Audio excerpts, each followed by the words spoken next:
I'd like to introduce to you Gisela Kaiser.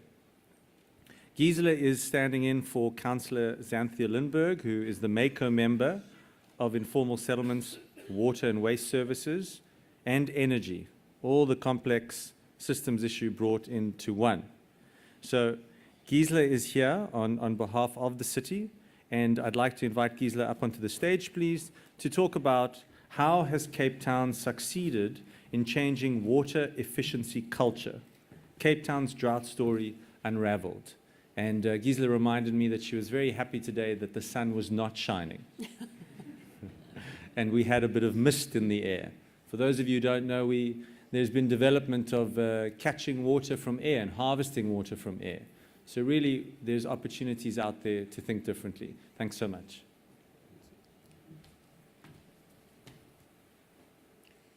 Right. Towards the end of 2015, Rand Water, which supplies the cities of Tshwane, Johannesburg and Ekurhuleni with drinking water, announced that water restrictions would be implemented immediately owing to a lack of rainfall and increased demand caused by persistent high temperatures. By the end of 2016, the region was parched brittle, and farmers were having to consider the complete collapse of their livelihoods as crop failure and the crippling price of importing grain for livestock feed brought them to their knees. By February 2017, further north, a devastating storm known as Cyclone Dineo swept through several coastal provinces of Mozambique, displacing approximately 160,000 people and wreaking destruction through buildings and the countryside. But it seems that what weather systems taketh away with one hand, they give with the other. By the time Dineo arrived in South Africa, she had mellowed considerably, somewhat losing her temper as she moved through Limpopo and Mpumalanga, and generously opened the door to a tropical front. A tropical front is characterized by soft, tenacious rain that falls over several days, and tenacious it was. In a manner of a fairy tale, fortune smiled on the thirsty little packet of Africa, as over a period of only 4 days, a deluge fell from the sky without relent. The bounty was such that in a matter of days, rivers were flowing purposefully and dams were recovering to their former levels of respectability. For the first time in 6 years, the Vaal Dam was full. Residents were beside themselves with joy. Hundreds gathered to watch as the minister symbolically opened 2 sluice gates of the dam, and 500,000 people were chattering about it on social media, which must be a record for a government Facebook page.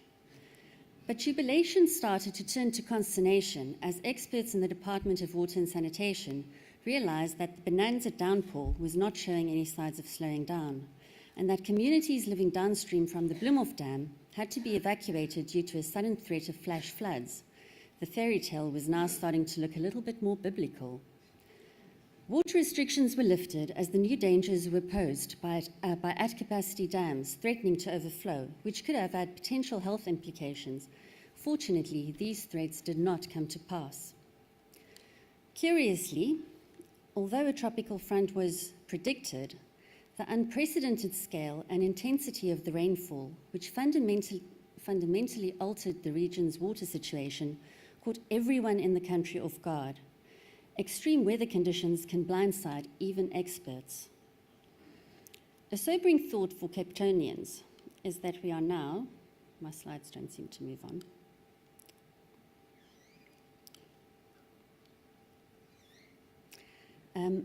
Is that we are well beyond the point that Gauteng was at when it declared a disaster. The mayor of the city of Cape Town implemented a local disaster when our dams reached 31.5% back in February. Restrictions were implemented in Gauteng when their dam levels were at 65%. We implemented our restrictions when our dams reached 70% back in December 2015. Thank you. As of Friday, our dams are now sitting at 21.6%. We are thus currently experiencing the worst drought in Cape Town's recorded rainfall history, which spans more than 100 years. Less than the average amount of rain has fallen for more than 2 years. And while we stand on the brink of another winter, meteorologists have warned it is likely to be just as dry as the last 2. It's nearly winter in Cape Town. It should be raining. But gone, it seems, are the days of persistent drizzle lasting for many a week. Nothing can be taken for granted anymore. On that note, I would like to welcome all of those who travelled from afar and invite you to enjoy our unseasonably balmy autumn.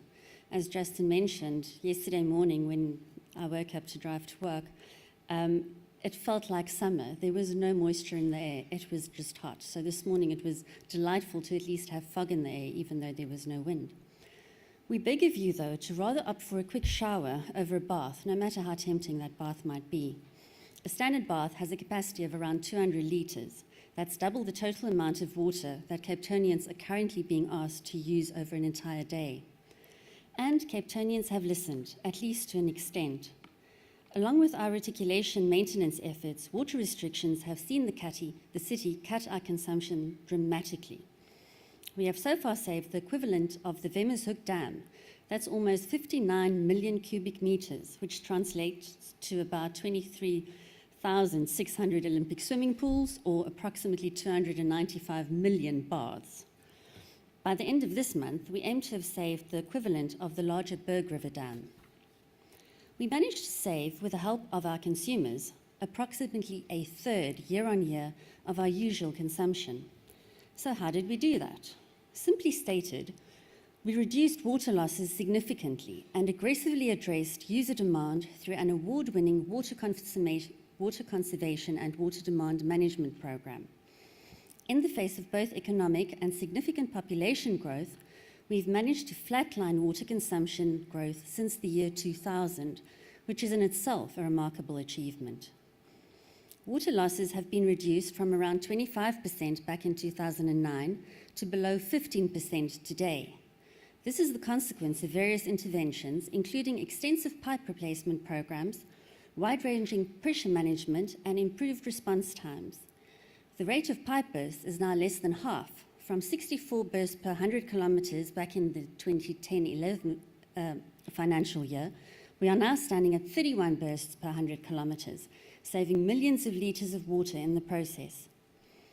We recently adopted the aspiration of becoming a water-sensitive city. On the technical front, we're doing everything we can in a city serving almost 4 million people. Bearing in mind also that Cape Town is a water-scarce region and that South Africa is the 31st driest country in the world, the city's water conservation and demand management program was initiated in 2003. The program aimed at increasing water security and was so successful that the National Department of Water and Sanitation was prompted to update its strategic water resource planning in 2016 to indicate that the additional supply schemes for the region would now only be required by 2021. Both the national and municipal spheres therefore deferred plans for alternative supply schemes, freeing up funds for other pressing needs. As fate would have it, this decision was followed by a period of exceptionally low rainfall, which has now severely eroded our margin of safety. We know that modelling the past to predict the future is not foolproof, but there was no way we could have reasonably anticipated the severity of this drought at the time. Whenever long-term water planning is undertaken, it is informed by historical rainfall patterns. Reflecting on this, the city has received a 97 to 98% assurance of supply from the National Department of Water and Sanitation's Western Cape water supply system, meaning that for only 2 to 3 years out of every 100, supply will not be sufficient to meet demand and that the city must reduce demand via restrictions during these times. The city proactively implemented the restrictions back in 2015, following a strategy that is considered to be best international practice during times of drought. People often ask why alternative supply schemes are not developed in response to or in anticipation of a water crisis. Not only is it impractical to put aside billions of rands for a not-so-rainy day, which may or may not come about, but there are more pressing humanitarian and economic needs for which funds are rightly allocated, especially in Africa, in a city like Cape Town. Even if money was no object, there is no way that an alternative supply scheme, such as a desalination plant, could be built to scale quickly enough to compensate for such a drought. But we have for a while now been cognizant of the inherent insecurity in relying on our more affordable surface water schemes, and we are currently comprehensively addressing this through the implementation of a number of schemes to diversify and boost our water security. The next aspect of saving virtually a third of our year-on-year consumption had to do with encouraging our residents to use less water through intensifying water restrictions and raising awareness of the need to preserve the resource. It is said that that which is given for free isn't value. Our tariff is calculated to be revenue neutral. We do not aim to make a profit. Thus, we incentivize reduction of consumption by an increase in cost. Basically, you should pay the same amount for using less water. The step tariff was initially introduced to incentivize reduced consumption through increasing cost and increasing bands of consumption. The proposed tariff for the next financial year will be at level 4 restrictions. The first 6,000 litres for non-indigent households will cost R4 a kilolitre. Water use over 20,000 litres a month will cost you nearly 10 times as much as the first 6,000 litres, and that over 50,000 litres a whopping 66 times as much. Yet, the most expensive water we will be selling will be delivered to your door at 26 cents per litre. There's not much else you can buy for 26 cents.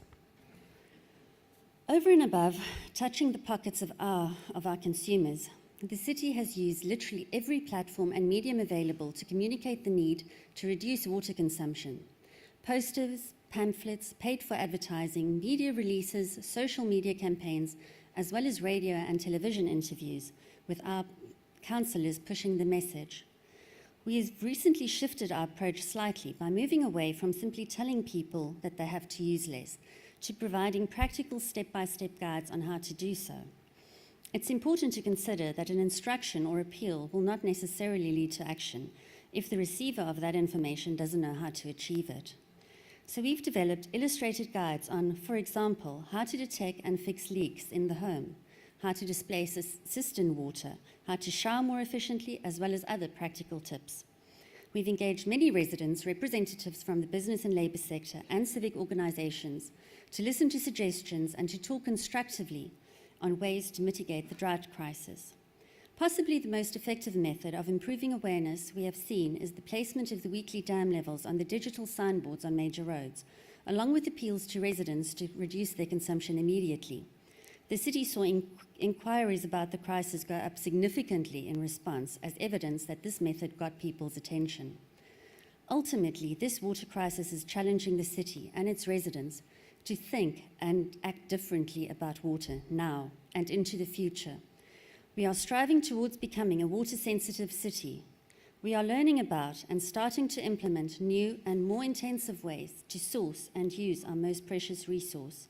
It is, above all else, an opportunity to completely shift ideas and behaviours relating to a resource so often taken for granted. Aside from that, we are waiting for a miracle.